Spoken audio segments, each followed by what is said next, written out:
లలిత వారి శ్రావణం ప్రత్యేక ఆఫర్. అన్ని బంగార నగలపై తరుగులో 1% తక్కువ అండి.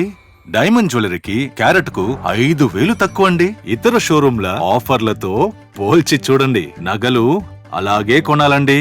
కామారెడ్డి జిల్లాలో ఇసుక అక్రమ తవ్వకాలపై ప్రభుత్వానికి హైకోర్టు నోటీసులు జారీ చేయడం చర్చకు దారితీసింది.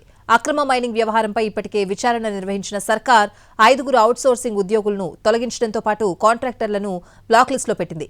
ప్రస్తుతం అమల్లో ఉన్న అగ్రిమెంట్లను రద్దు చేసింది. అయితే హైకోర్టు నివేదిక కోరడంతో అధికారులు మరింత లోతుగా విచారణ చేస్తున్నారు.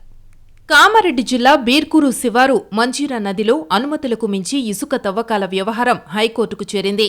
బీర్కూరులోని 2, 3 క్వారీలలో పెద్ద ఎత్తున అక్రమంగా ఇసుక తోడేశారంటూ జుక్కల్కు చెందిన న్యాయవాది హైకోర్టు సీజేకు లేఖ రాశారు. ప్రజా ప్రయోజనాల వాద్యం కింద లేఖను స్వీకరించిన హైకోర్టు సంబంధిత శాఖల అధికారులకు నోటీసులు జారీ చేసింది. 4 వారాల్లో సమగ్ర నివేదిక సమర్పించాలని అధికారులను ఆదేశించింది. దీంతో రంగంలోకి దిగిన అధికారులు ఇసుక దందాపై సమగ్ర విచారణ చేపట్టారు. బిర్కూర్, బిచ్కుందా శివారుల్లో ఇసుక తవ్వకాలపై సమగ్ర నివేదిక సిద్ధం చేస్తున్నారు.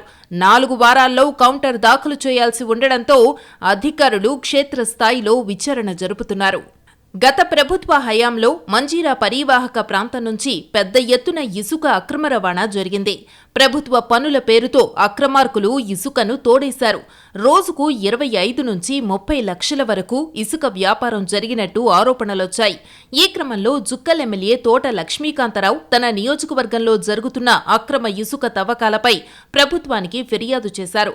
సమగ్ర విచారణ జరిపిన సర్కార్ ఇసుక అక్రమ మైనింగ్ పై కొరడా ఝుళిపించింది. 5 అవుట్సోర్సింగ్ ఉద్యోగుల తొలగింపుతో పాటు కాంట్రాక్టర్లు, పట్టాదారులపై చర్యలు తీసుకుంది. ఇసుక కాంట్రాక్టర్లు తదుపరి టెండర్లలో పాల్గొనకుండా బ్లాక్ లిస్టులో పెట్టారు. ప్రస్తుతం అమలులో ఉన్న అగ్రిమెంట్లను రద్దు చేశారు. ఇసుక అక్రమ తవ్వకాలపై హైకోర్టు జోక్యం చేసుకోవడంతో ఇసుకాసురుల్లో అలజడి మొదలైంది. అక్రమ మైనింగ్కు పాల్పడిన వారిపై కఠిన చర్యలు తప్పవని సమాచారం.